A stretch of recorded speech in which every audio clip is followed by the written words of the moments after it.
أعوذ بالله من الشيطان الرجيم. بسم الله الرحمن الرحيم.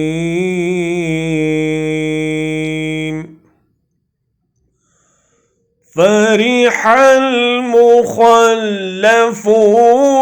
بمقعدهم خلاف رسول الله وكرهوا أن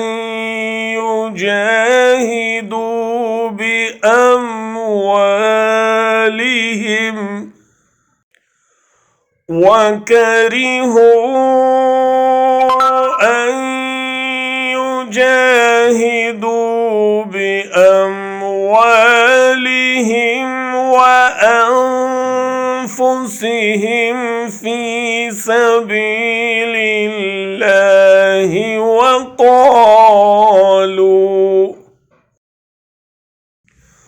وقالوا لا تنفروا في الحر قل نار جهنم أشد حرا لو كانوا يفقهون.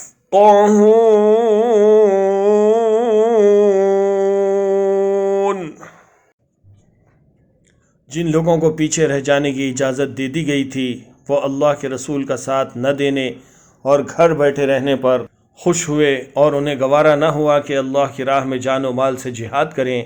उन्होंने लोगों से कहा कि इस सख्त गर्मी में न निकलो।